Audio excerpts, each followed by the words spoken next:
బాధాకరమైన విషయం అండి.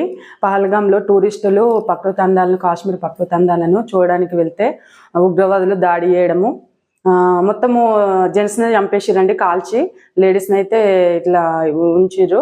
హిందూస్ ముస్లిమ్స్ అని చెక్ చేసుకోవడానికి ప్యాంట్ విప్పి మరి కాల్చి చంపడం అండి. అలా టార్గెట్ మొత్తం హిందూస్ ఇండియన్ ఆర్మీ అండి. ఇక్కడ కాశ్మీర్ నుంచి ఇట్లా కాపాడడానికి, అక్కడ ఉగ్రవాదులను ఎదిరించడానికి ఇండియన్ ఆర్మీ ఎంతో మంది జవాన్లు చనిపోతున్నారు. కాశ్మీర్ని ఆక్రమించడానికి మొత్తం టార్గెట్ అంతా ఇండియన్ ఆర్మీ అండి. 2019లో ఫిబ్రవరి 14 పుల్వామా దాడిలో కూడా సిఆర్ఎఫ్ జవాన్లను గాడి వెళ్తుండగా అది బాంబులు పెట్టి కాల్చి చంపేసిరండి. ఈయన కొడుకులను వదిలేయద్దు ఉగ్రవాదులని ఇండియన్ ఆర్మీ అన్నేలైతే. ఒకటేసారి వాళ్ళు దొరికితే మాత్రం కాల్చి చంపద్దండి. ఏ పార్ట్కి ఆ పార్ట్ కోసుకుంటూ ఒక 5 days ఉంచి చంపాలండి. ఉగ్రవాదుల కూటమిలోకి చిన్నపిల్లలు కూడా దిగకుండా భయపడిపోవాలండి. పాకిస్తాన్ చిన్నపిల్లలు ఉగ్రవాదులను మాత్రము వెంటాడి చంపండి.